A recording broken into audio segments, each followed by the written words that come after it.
Good morning, Cover Killer Nation. Been a nice little break. I need to preface this video, even though it has a clear title and a description box and all the other things that YouTube videos tend to have. I had done a Rock City number 5 episode a couple of months back and had planned to release it, but I forget exactly why I didn't. I think it was because I wasn't fully satisfied with the content. I think that I was just a little bit hard on myself, so to speak. So I wanted to take this moment to speak about some of the things that I missed because I never posted Rock City number 5. This is now Rock City number 5, but in reality this is the 6th video that I've ever recorded for the series. And I want to take this time to talk to you about the albums I was going to talk about on that episode, or at least a couple of them, and also speak about a couple of other rogues that I've kind of picked up along the way, maybe a couple others that I missed. Morning cigarettes are pretty much cancer, so don't do what I do. This is a public service announcement to all of you out there. One of the biggest albums of the year so far has been Justin Timberlake's The 2020 Experience, and this is his first album in 7 years since Future Sex Love Sounds was released, and of course his grand return to music was kept very secretive, and it was kind of alluded that he was going to head back to music and try to take over music once again, that he was kind of getting that urge, and he definitely did that in a big way with the 2020 Experience, which was released a couple of months ago, and there's going to be a second part that's going to be released either later on this year or sometime early in 2014. Now, with his previous affairs, and for those of you who don't realize by now, I'm actually kind of a guilty pleasure Justin Timberlake fan. He's one of the only pop guys that I really have consistently enjoyed throughout the years. This is an album that, unlike his previous ones, which had a little bit of a vastness to it, this is principally formulated on its vastness, and it's built upon its vastness, because it really encapsulates a lot of different musical styles into one song, let alone into one album. So you get a lot of just, you're not getting just bubblegum pop with this one whatsoever. Instead, you're getting a lot of, you're getting some traditional soul in there. You're getting some weird Prince like space rock, or just weird rock. You're getting a lot of different ideas that incorporate themselves throughout the entirety of this experience, and it flows together magically. Some people might think that the songs are a little too long, but considering they're all pretty much divided into multiple parts with the lone exception of maybe one or two, this is something that's really well done. It's really well crafted. If you are somebody who likes a change and is not afraid to add the name Justin Timberlake to your catalog, this is one that I actually highly recommend. Principally because, a lot of people associate Timberlake still with NSYNC because they saw that he went solo. Maybe they saw a movie that he was in or heard one of his songs on the radio. But this is definitely something that's a lot different than what you usually hear. Now, the sexual innuendo and things like that, I mean, that's all there, but that's pop music. But JT has this weird way of doing it better than everybody else. There's just a moxie to it. There's a flair. Almost, at some locations, it almost sounds like he's being a high-pitched Sinatra. At other locations, it sounds like he's trying to be a debonair man of the world. And in other locations, it just sounds like he's being a fun, a fun guy that's in his 30s that knows that he could essentially have any girl that he wanted. So his moxie and his bravado actually, instead of being a detriment, is actually an enhancement for this album. So this one was just terrific. And I mentioned that because last year, Miguel had released an album entitled Kaleidoscope Dream, where I didn't know much about this guy, and heard the song Adorn in January and right around Grammy season in February, and decided to pop the album in at work and kind of give it another spin, because I had listened to it before and I don't remember being all that impressed. And I think it was principally because I wasn't paying that much attention to it, and perhaps I just wasn't being very well receptive because of the whole it's pop idea.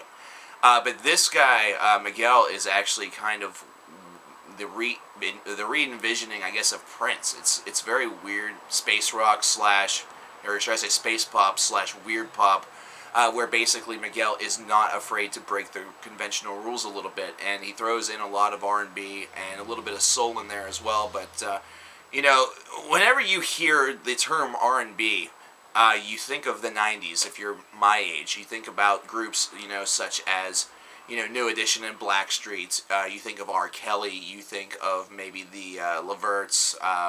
You think of, I think there was a group, LSG. It was Gerald Levert, Keith Sweat, and, oh God, I forget the guy's first name, but his last name is Gill. Johnny Gill. Yeah.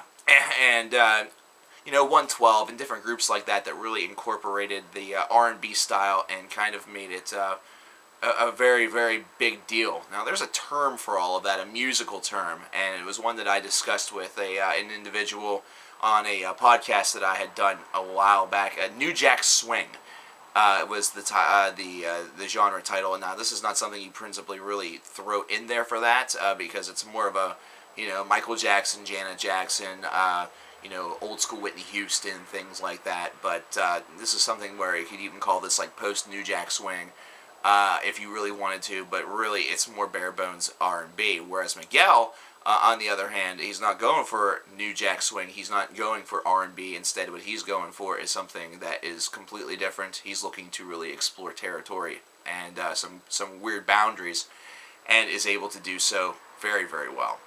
Now, a lot of you have also wanted me to talk about Like Clockwork by Queens of the Stone Age, which hit #1, at least in my store, a couple of weeks back, and I really enjoyed this comeback album as well by Josh and the Boys.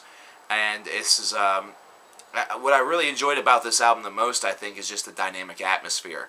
I like that Queens of the Stone Age maintain their identity, but at the same time are still able to tread ground and still be music that is principally associated with stoners, but is not necessarily to be associated with being a stoner.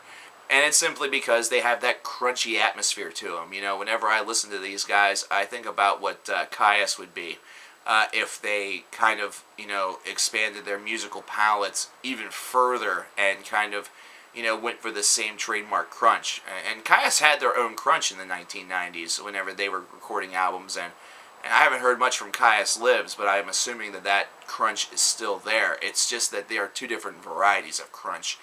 So Like Clockwork was a very solid release. It's one that definitely flows beautifully. So thus far we're 3 for 3 great albums.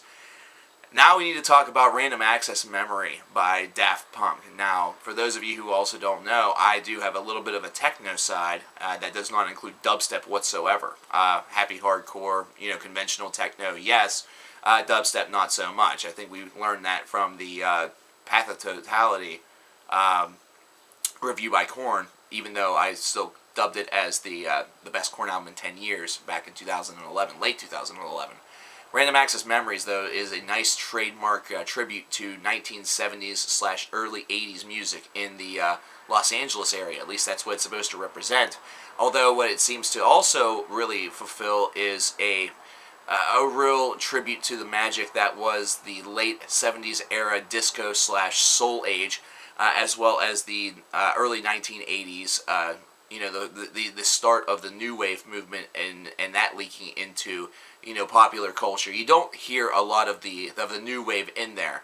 However, the addition of Julian Casablancas on some songs from the Strokes is actually where that seems to come in a little bit more, because you hear the uniqueness a lot. Pharrell Williams also does some vocal work as well, and that adds a nice little portion to it as well, which actually blends and feels a lot more in tune to that classic late 70s soul / funk and disco that was really prevalent at that time. And I'll be honest with you, I don't have a lot of that stuff in my collection, but whenever it comes on the radio, I really should have it, because I enjoy the work. I enjoy the works of bands such as Parliament. I'm a huge Bee Gees fan. I made a tribute for Robin Gibb. And the more that I listen to, the more that I really just kind of engorge myself with this era. You start to realize it was really a great era of music, even though disco got such a terrible rap because it just blew up overnight. It's kind of like dubstep, where, whenever it first comes out, you're like, yeah, this is pretty cool, and then it just gets beaten into your skull. And that's kind of what happened with disco, especially after the release of Saturday Night Fever. That soundtrack really is what propelled, eventually, Disco Demolition Night at the Old Comiskey Park for the Chicago White Sox, if I remember my history correctly. I feel like there's one more album that I needed to talk about. I really like that Daft Punk album, though. Evil Friends by Portugal the Man. Just going to speak about that briefly. They're more of an indie band. This is going to be one that's going to be really for the true, the real space cowboys of the music industry, especially if you're subscribed to my channel. These guys just have a terrific sound to them. Their last album, In the Mountain in the Cloud, I reviewed full-fledged for this channel, and it got a great response. However, with this one, I just seem to miss it. It's only a couple of weeks old, but even still, I really enjoyed this release by its own right, principally because it just felt, it felt bigger, and it's produced by Danger Mouse, so it has a lot of great moments to it. It's one where the production and the music both, this is just kind of a match made in heaven, and working with Danger Mouse worked with the Black Keys and basically blew them up into a household name. I don't see why that can't happen with Portugal the Man. They're perhaps a little bit less conventional and a little bit less accessible than the Black Keys, but that doesn't necessarily mean that they are worse than the Black Keys. In fact, it means that they're very much on par, only in a different way. So definitely an album to check out.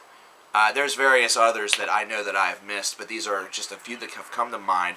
Hopefully I will be able to talk about more of this in the future, and hopefully the next time I decide to do a Rock City and record it, I like it enough where I keep it. That way the albums have a little bit more relevance whenever the recording actually gets published onto YouTube for all of you guys, instead of me feeling like I'm talking to you guys about the past. So thank you very much. As always, thank you for treading the city limits of Rock City. I'll talk to you guys soon. See ya.